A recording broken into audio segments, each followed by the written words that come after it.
mourant. Le Celebi était shiny, mais son sprite ne s'affichait qu'à moitié. Un seul bras, un seul œil, une seule patte. Il n'avait qu'une attaque, Requiem. La zone semblait être une fois de plus dans la tour Chétiflore avec le pilier immobile. Mais tout était passé au rouge. Je marchais au nord, étant la seule direction possible. Cela fut long et semblait sans fin. À un moment, je tombais sur quelques PNJ. Ils étaient alignés sur le côté et regardaient vers les piliers. Ils étaient tous blancs et noirs aussi. Mais rien ne se passa quand j'essayais de leur parler. Je continuais au nord et je finis enfin par voir le pilier coupé en deux, avec le PNJ de Red, transparent, à son sommet. Je m'approchai de Red, sans que je fisse rien de spécial, un duel se lança. La musique se relança. C'était le thème radio des Arby une fois de plus, mais à l'envers. Le sprite de combat de Gold correspondait à son état actuel, avec les membres en moins, les larmes sanglantes et la transparence. Le sprite de Red était celui d'habitude, dans Pokémon Crystal, mais transparent. Le texte dit simplement « veut se battre », comme s'il n'avait pas de nom. Et chacun de nous deux n'avions plus qu'un seul Pokémon, ce qui est étrange car j'avais quand même les Arby. Mon Celebi Shiny apparut lui-même, son sprite à moitié effacé, bien sûr. Le bruit des Pokémon Shiny était différent. On aurait dit un crépitement d'attaque consécutive. Red envoyait un Pikachu mâle. Il était niveau 255, ce qui était impossible, et son sprite avait un air triste et des larmes aux yeux. Au lieu du menu habituel de combat, je n'avais qu'une seule option, attaque. Comme Celebi n'avait que Requiem, je pris celle-ci. Comme Pikachu était de niveau 255, il commença. Pikachu utilise Malédiction, ce qui réduit sa vitesse mais augmentait ses autres stats.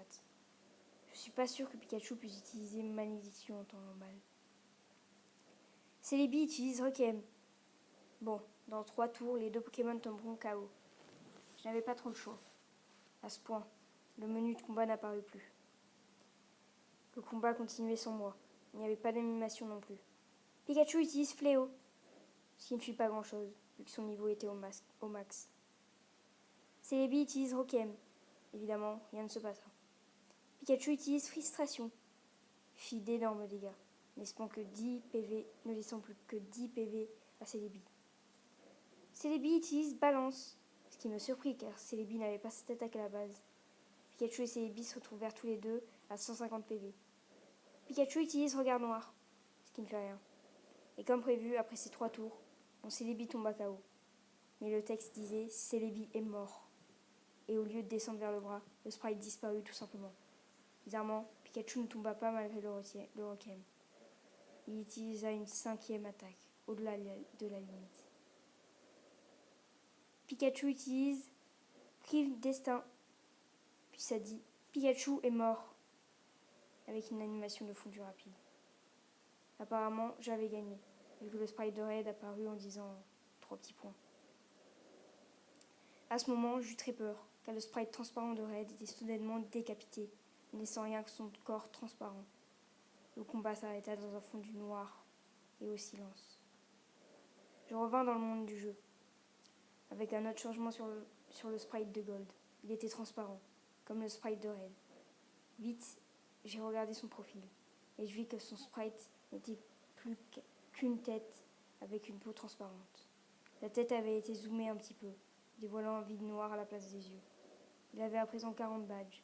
Dans son équipe, il avait 6 Arby Shiny de niveau 20, qui épelaient No More, n'est plus. J'étais à ce qui semblait être la dernière ligne droite avant la fin. Il n'y avait pas de musique, mais je sentais qu'on pouvait en entendre. J'étais dans ma chambre à Bourgeon.